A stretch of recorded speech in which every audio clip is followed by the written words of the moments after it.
Hey everybody, my name is Alicia All. I'm the founder of Level Up Score, and today I have Tamara here with us, joining us for this spotlight. Tamara is a credit coach, but her topic today is credit coaching for single moms, empowering confidence in home ownership with Tamara. Tamara, I'm so excited to have you here today. Can you give, I know I didn't give you enough of an introduction there, but if you don't mind giving us a little introduction about who you are. Thank you, Allie. I first want to thank you so much for having me today. Again, my name is Tamara Rivers. I am a personal financial coach and credit coach for single moms, where I teach them about credit, build confidence, and getting keys to home ownership. As you know, home ownership is one of the wealth building. Me, at one time, being a single mom, I could definitely show them how I did it with two boys, and them having discipline. They can definitely get it done. Awesome. So, you have such an inspiring background in the housing counseling, legal studies, financial transformation, obviously.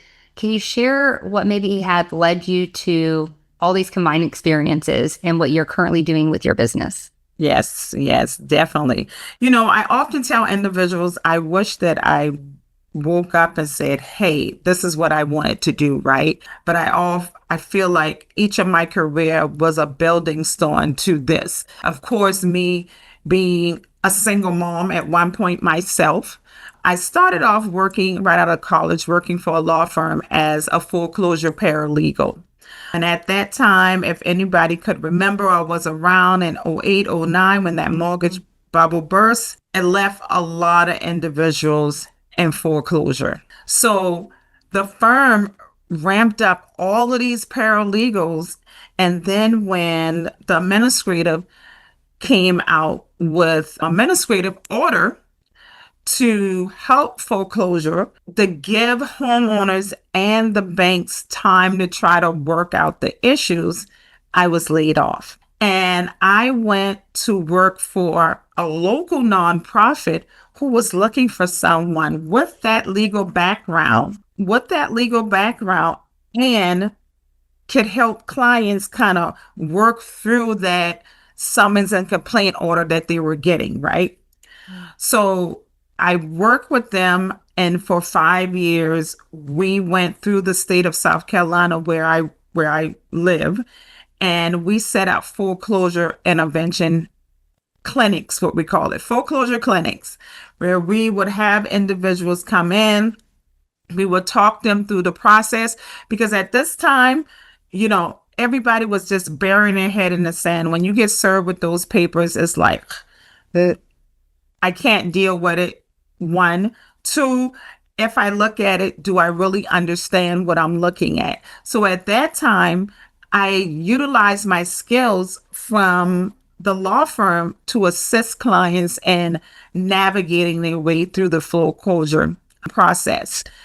This in return, I saved over to me, of course, and my team, we saved over 2,000 homes from foreclosure, equaling $16.1 million for the state of South Carolina. Now, Allie, after that, working with these clients, I was like their guardian angel, and this is what they would call me, their guardian angel. Miss Rivers, you helped me through this.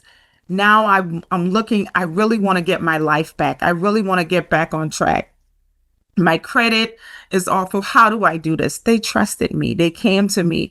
And that's when I started coaching them through credit, budgeting, helping them get back on track. And even the ones that say we wasn't able to save their houses, I was able to coach them back through the process and get them ready to purchase again. They could be you could be a homeowner again.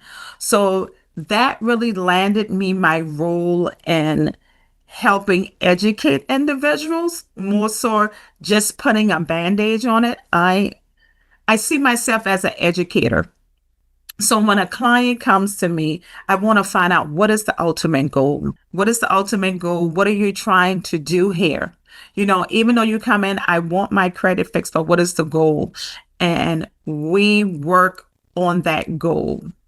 We look at the credit report and we try to help the clients get to that goal. So that's what really got me into the credit space, but more of a credit coaching and education. And I find that clients are much successful when they understand how credit really works, because that's the number one problem.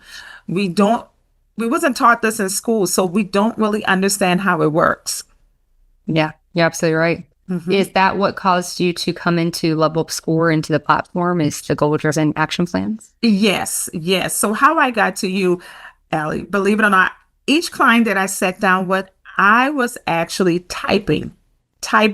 I wanted to give them an action plan. And I would always tell when I go and speak, look, I'm going to sit down with you. I'm going to give you this action plan. But I was seeing clients today and they wasn't getting their action plan till 24 hours later. So really, if I saw 5 or 6 clients that day, sometime it could be 48 hours. I try to stick to the 24. Now, when I was introduced to Level Up Score, I'm like, this is a game changer. This is where I'm at. It's like we put a little information in and it spits out a lot. Mhm. And now my clients is getting the action plan in minutes, not in 24 hours. We could do it in minutes and we can actually go over it in our meeting that day. This was a game changer for the financial transformation, and clients are beginning to call me. They're beginning to text me and say, Tamara, I love the fact that now I have a step by step. I have direction. Even though they were getting it before, I think it just coming to them automatically is really helping. Yeah. Well, good. I'm so happy for you on that. And I'm really excited. I talk a lot about having a niche, right? And building your business off of that you'll be more successful in doing so. And I also talk a lot about having a story, right? We all have personal things that we've gone through in our lives that we've overcome. And that generally is our message to someone else to help them, right? Someone who's going through the same thing. And I know that you and I have worked together a lot on this whole process, and you came up with this niche to work with single moms. Can you tell us a little bit about your niche and how you're helping single moms in case there's someone Yes. listening to you right So now? my niche is pink purse power, Love right? it. Pink purse power. When I think of it, it just resonate with me, right? Mhm. So the pink purse power is, of course, the purse represents the bag, right? We all want to go for the bag. And we're going to start off with the foundation of getting our credit together. Then once we do that, we have to build the confidence, right? To say we can have what we say we want for our family. And sometimes we lack that confidence because, believe it or not, some of us just been beat down so much and we just need that support. And with the pink purse power, I want to give that support, not only with credit, but helping you reach your goal ultimately. What is your ultimate goal? Credit is just a stepping stone. But what do you want to do after that? Like I said before, and until I've been a single parent, I know how it is. But once I started to buckle down and say, I want to be a homeowner because I want my boys to have a backyard. Mm. I was tired of moving every year looking for stability and thinking I was getting better. When I stopped and said, Tamara, if you say you want it, you can get it. But there's some things that you have to put in place. Nobody else. But when Tamara started implementing those things started to turn around. Of course, I had to get my finances in order. I could not go and shop and do things like the Joneses, but it was okay because I had an ultimate goal and I also gave myself a 4-year plan. I said, in 4 years, I'm going to move in this house. And I made that promise. I sent my boys down and I made the promise. I said, this will be our last apartment. We're going to stay here for 4 years. This will be our last apartment. Our next move, boys, it will be in our own homes and you will have a backyard. And I started chipping away piece by piece. I pulled my credit. I saw things that was wrong on it, things that I wasn't doing right, that I had to fix. And one, I had to change my mindset. And when I started doing it, I just chipped away at it. And in 4 years, I became a homeowner. And it was the best decision that I made for my family.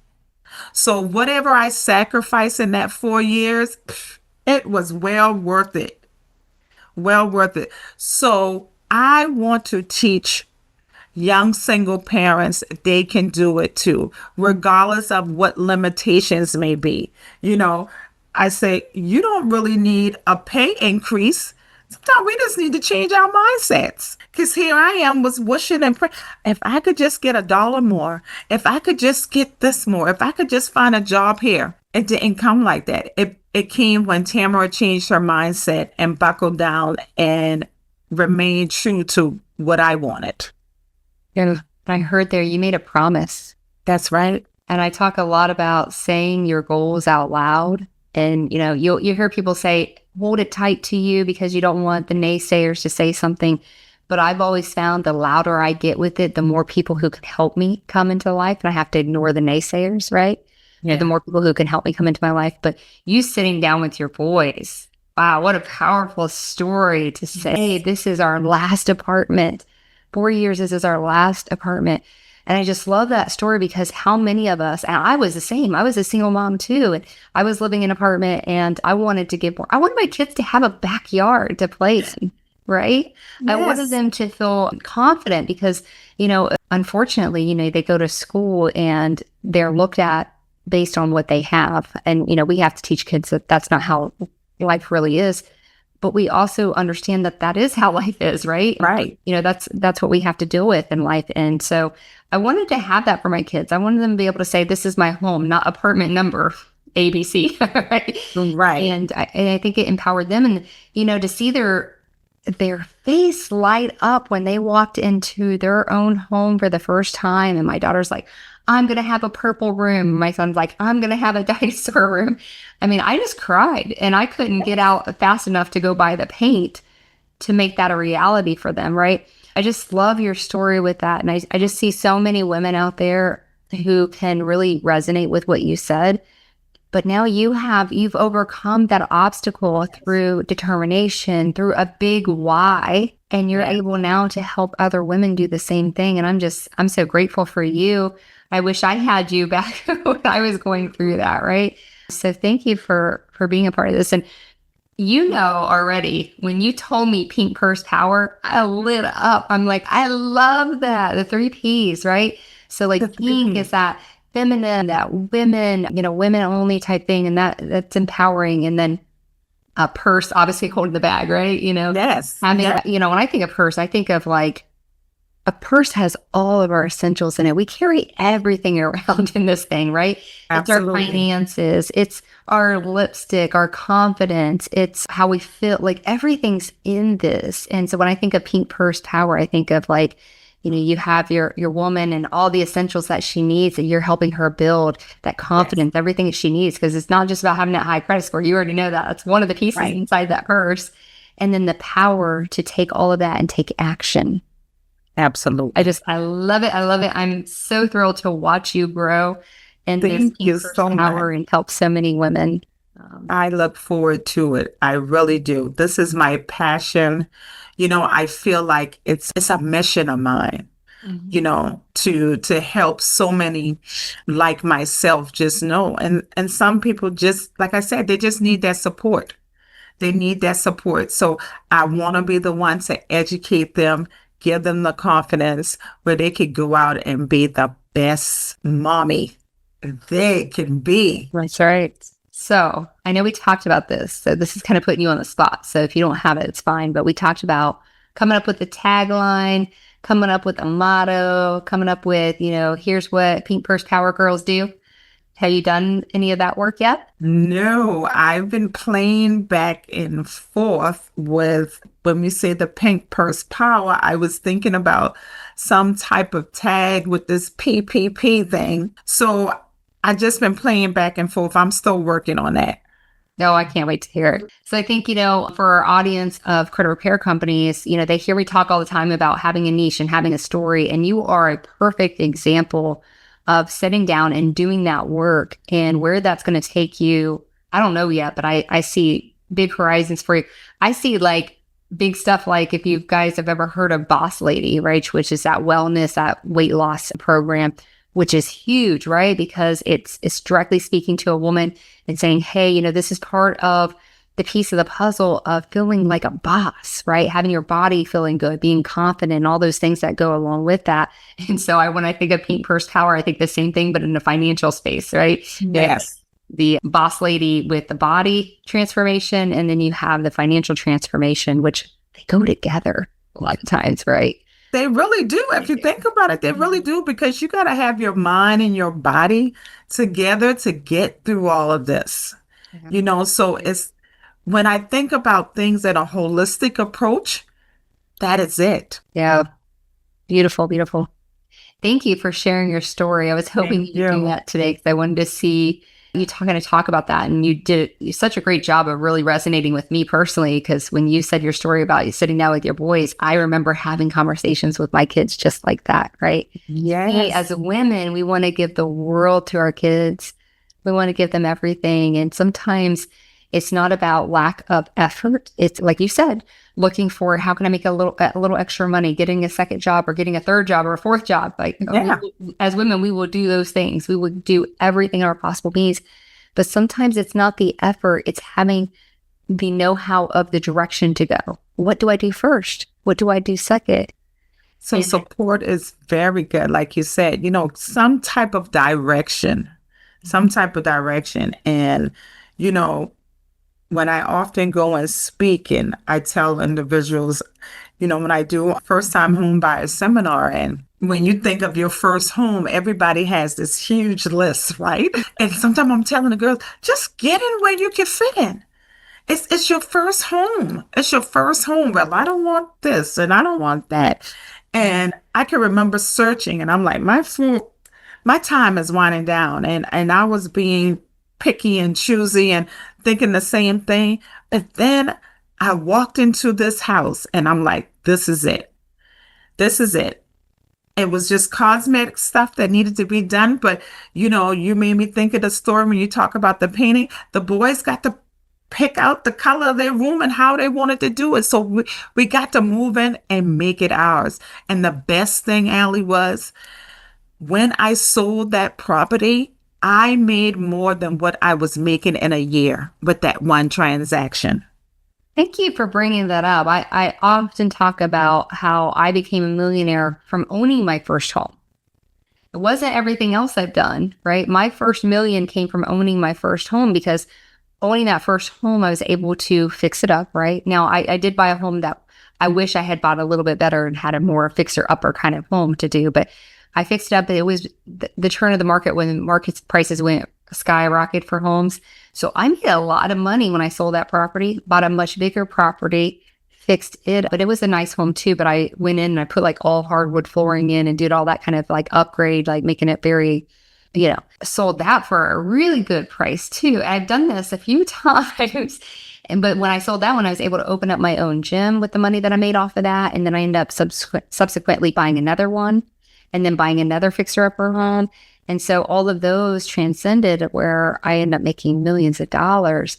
I could have never done that, Tamara, had I not bought that first home, because there's nothing I was doing that was spectacular in terms of like I was a mortgage loan originator. I made good money, don't get me wrong, but nothing was going to make me a million. I wasn't doing anything to make me a millionaire, right? Right. It was in that caused that process to happen. And man, I beg women out there, single women, if you want to make $1 million fast, go buy a house. And I, like you said, buy the fixer upper. That's your best. But I lived across the street from a man who bought a home that was a fixer upper. The person who lived in it before was a single mom that was really struggling with drug abuse, and she wasn't taking care of the property. So when he went in, he had to really kind of redo the whole property. And I went over and talked to him because I saw him like working on this property like constantly, and he lived there. And I just had a conversation with him, and he says, "Oh, I buy distressed properties. I live in them for a year so he can get that first-time home, not first-time home, but like a personal residence loan and stuff." Yeah. I lived there for a year. I fixed it up. So now I got the opportunity to live in this home, fix it up. And then I sell the property, buy another house and do the same thing. And I keep doing the same thing. And the guy is, a multimillionaire, but you wouldn't tell by the house he picked to live in. Right. But it was just really interesting story. And I was like, man, if I could do my life over again, Mm. that's how I would do it. It's pretty powerful. But Yes. yes, this is a lot of good information. I hope some women are listening to this. I hope some ladies are listening to this and seeing the opportunity that lays ahead. And there are sacrifices to make, and you kind of mentioned that. So, do you mind talking a little bit about some sacrifices that you've made to get where you're at? Yeah. So, one of the sacrifices was, I had to be very intentional about my savings. You know, People hear the word budget and I go, "Oh, the bad word." It's really not a bad word. A budget, a Not a budget fun is word sometimes. you're telling your money what to do instead of your money telling you what to do. So I really had to buckle down and stick to my budget. You know, Boys, we can't splurge and eat out every night. We're gonna have to cook more. We can make it fun. So that's what we did. I couldn't maybe I was younger then in my 20s, so I couldn't go out and party and buy the brand new jeans and stuff like I wanted to. And for 4 years, had the two kids, was getting tax returns. And I often tell this story a lot. People get their tax returns and they think it's time to go blow and have the things that they haven't had all year. And I'm like, I saved each year tax returns. I did not touch it. That was money to help build on top of the savings. I made sure whatever I made, I designated a certain percent. I I really can't say if I did the 20%, but I know something had to go in savings every 2 weeks when I got paid faithfully, faithfully. And I just made it fun for me and my boys. Like, this is the goal. This is the chart. This is where we're going. And they kind of, we made it a family thing where this is Yeah. what we're going to do. Oh, mom, we're not going to eat out tonight because we got to do this. So those were the sacrifices that I had to do. I had to stick to a budget for that 4 years because I knew at the end of that, we needed to be in a home. Awesome. So I'm going to summarize that. So that was beautiful. So some sacrifices that may need to be made in order to get to the big goal, which I would assume if I were to ask you, I'm sure you would say this. Maybe I'll just ask you, do you regret the sacrifices that you made for that short time, or do your kids even regret it? No. And I'm saying that in a nice way. I want to say, no, no, no. Sometimes I have to buckle down and like, you did it before, you could do it now. And it's a great lesson that you taught your kids as well. So budgeting and make it fun. I love that you said that. Yeah. I find that my kids love when I bring them in the kitchen and we cook together. They love it. They just love it. So I think you can make this fun, right? Yeah. And you get that bonding time with your children where you don't when you're eating out. I don't care what we say, especially today's day, because we got these phones out, right? Yes. We aren't bonding with our kids when we're out eating. We're really not. I think a majority of us can say that honestly. I know for me, I'm out eating out with my kids, and a lot of times I'm checking my phone messages. They have their phones, they're checking it. My son's watching Minecraft shows or something, right? But when we're in the kitchen and we're cooking together, it is very much a bonding experience and a learning experience. This morning, so funny, my daughter is going to middle school for the first time. And Oh, I get up, yeah, everybody knows I get up early. I go to the gym early in the morning. I was like, okay, I have to cut my gym times short. I'm going to have to come home by 6:45. In the middle of all that, she's text messaging me with pictures. She got up and she made herself sunny side up eggs and bacon for her breakfast. And I thought about that for a second. And I'm like, I don't remember ever teaching her how to make those things. And then I realized I bring my kids in the kitchen all the time. All the time. I might not necessarily be saying, here's how you make it, Sonny's. They're just there with me. They're helping. They're supporting the whole process. They're getting out the eggs. And they're seeing the process go down. And it's just a beautiful thing for them. It's a learning experience. They get to have fun with it. And we save money because we're not eating it, right? absolutely. Yeah. Absolutely. And by, I can remember when my middle child was in college, and his roommate said, "Oh my God, this, my son was very strategic, like, don't leave the TV on, like turning the water off for his Yeah. roommate because he's thinking about this budget and managing his money." And as an adult, he's like that right now. And needless to say, he went from college, he rented for a year and bought his own. Wow. So he bought his home very early, and it's from what I've taught him, what he saw, mainly not what I said, I was but just getting ready to say that. You yes, taught what through I action, not demonstrated. through words. Yes. Yes. So he's very in order when it comes to his finances. I think it's the best way to teach is to show if you Yes. do it and then let them be on the journey. And you made this goal, buying your first home, a goal for your whole family. So it wasn't just you out there quietly seeking the thing. You were being loud with your children and letting them know what was happening. And now I would have to say they would have to have this huge feeling of we did it. Not just you did it. We did it. We did it. What? That's beautiful. We did it. Yeah. I am glad to have you as my friend. Really enjoy Thank you. listening to you and the things that you do and how you inspire people. And I'm really excited about your journey with the single mothers. And I hope there are single mothers listening here. If there are, how could they get a hold of you to help them with this journey? Yes, they can actually go to my website at www.financialsc.us, and they could book a consultation there, or they are welcome to give me a call at 843-285-9502, or they could look me up on Facebook as the Financial Queen on Facebook, which is under the Financial Transformation as well. Wonderful. And I do want to go back to something. Tamara is not a credit repair professional. She is actually a certified credit coach and working in the legal field for many years.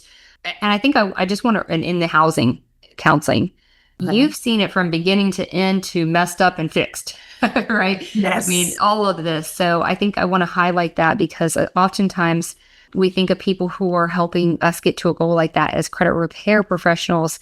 In my opinion, the credit repair professionals are dispute specialists. That is not what you do. No, ma'am. Not what you do. You help align people with their goal and what actions they need to take to get there and support them along the way. So we thank you for that. We thank you for being that credit coach and financial transformation specialist that you are. And thank you for helping all these women. Thank you. And I just want to thank you because you brought this amazing product through Level Up Score to me, so I don't believe in no accidents, Allie. It was all in timing that I get to meet you, and me taking countless of hours. You have done that off of the table for me with just creating that product that now I could bring to my clients that makes the financial transformation more sufficient, and what we're doing. So I want to thank you and your team for developing such an amazing product. Thank you for that. I appreciate that. Thank you. So I'm going to go back to our things. I wrote down 3 things that could help a person start to figure out this transformation for themselves. Number 1 is really looking at your budget. Number 2, saving money. And I love the example you gave about saving your tax refund. It's money you didn't know was coming. You might have knew it was going to come at some point, but you didn't have it in your budget to come. So instead of buying that big screen TV, you're going out on the vacation. What if the vacation is the new home? Putting that away. I think that was a great takeaway. For me, it was a great takeaway. And then number 3, I have make it a family goal.